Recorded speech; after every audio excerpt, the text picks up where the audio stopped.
If you have the opportunity to have a Bible in front of you, I want to encourage you to open to First Chronicles from the Old Testament, First Chronicles chapter 4.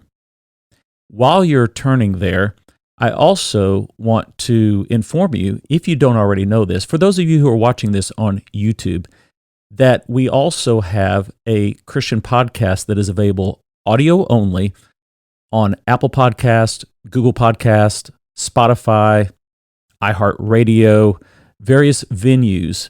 So if you, whatever form of an app on your phone or computer, you can log onto one of those sites and find it. Just look for Sound of Truth with Brett Maragni.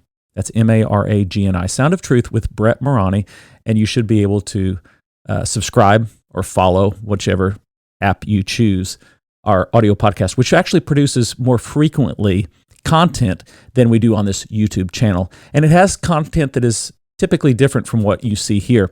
Usually I do these short sermon summaries on YouTube, but I do weekly interviews on the podcast, the audio podcast, and I also do Bible chats with members of our congregation as we talk about different scriptures. So if you didn't know about that, I want to encourage you to look that up and give us a follow, as well as rate us and subscribe. And that would mean a lot to me.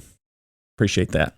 You know, a lot of people, when they try to read through the whole Bible, if they don't get stuck in Leviticus, usually they get fairly bogged down in First Chronicles, because it's in these first 9 chapters of the book, there's just name after name. It's one of those genealogy passages, and it's a lot of names. If you're ever looking for a creative name to name a child, this is a place to go. So, but it can be, let's be honest, somewhat boring reading through these names after names, but it's fascinating. About in the middle of all these names, there's one character who stands out. His name is Jabez. And we find his story in just 2 little verses in 1 Chronicles chapter 4. I want to read those to you from the New King James Version. 1 Chronicles chapter 4, verses 9 and 10. The Bible says, "Now Jabez was more honorable than his brothers, and his mother called his name Jabez, saying, 'Because I bore him in pain.' And Jabez called on the God of Israel, saying, 'Oh, that you would bless me indeed, and enlarge my territory, that your hand would be with me, and that you would keep me from evil, that I may not cause pain.' So God granted him what he requested." The name Jabez literally means he will cause pain, which is fascinating because in the birthing process, it was so painful that she named him, "He will cause pain." What a name to be given. In an age in which, back then especially, names were so meaningful. Can you imagine having a name, "He will cause pain"? Every time someone mentions your name, you're reminded that you caused your mother so much suffering. You know, so often we behave out of our identity or the labels that are attached to us. And I think we see here, this prayer seems to be probably a prayer when he'd come of age, and he's looking at his life, and he's saying, "I don't want to be a pain to people. I don't want to live up to my name." So he calls upon God and said, "God, I don't want to be a pain to people."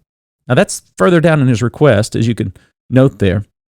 He says, "Oh, that you would bless me indeed." This is his prayer. "That you would bless me indeed and enlarge my territory." He's asking God to give him success, enlarge my influence. But notice he wants to be a blessing to others. He doesn't want to be someone who causes pain in other people's lives. He says that you would keep me from evil. He understood that there's a relationship between sin and suffering, not just for the one who commits the sin, but also for those around them. We don't live isolated lives. We're connected relationally. And my sin doesn't just hurt me, it hurts others as well. Now, there's sometimes where people say, "You know what, I'm not hurting anyone but myself." That is never true. Our sin always impacts others. I remember in college, one of my professors saying that if you would focus your time and attention on doing the right things, you won't have time to do the wrong things. Now, the flip side of that is, if you're doing the wrong things, you're not spending your time doing the right things, which is blessing others. So just by default, if you're taking your time and you're doing things that are wrong, that's prohibiting you from doing things that are right in that moment that would be a blessing to others. So by that case alone, or in that instance alone, you can see that our sin, our evil that we commit is harming others or not enabling them to experience blessing from us. Oh, that you would protect me from this. Now, some people think that when he's saying that you would keep me from pain, he's asking God to protect him from any type of suffering in his own life. And that's not what he's saying here. Unfortunately, some of our English translations leave that open in the interpretation because of the way it's translated. For example, it's a fine Bible translation, the New Living Translation, but it doesn't bring clarity here when it says this. Notice how it's translated in the New Living Translation. Oh, that you would bless me indeed and expand my territory. Please be with me in all that I do and keep me from all trouble and pain. You see the difference there? Keep me from all trouble and pain. That sounds as if he's saying, just, Lord, I don't want to experience any pain in life. So protect me from ever having any suffering or pain in my life. That's not what he's praying. That's not a biblical prayer, first of all. We cannot have exemption from pain in this life. You're going to live, you're going to suffer. It's part of living.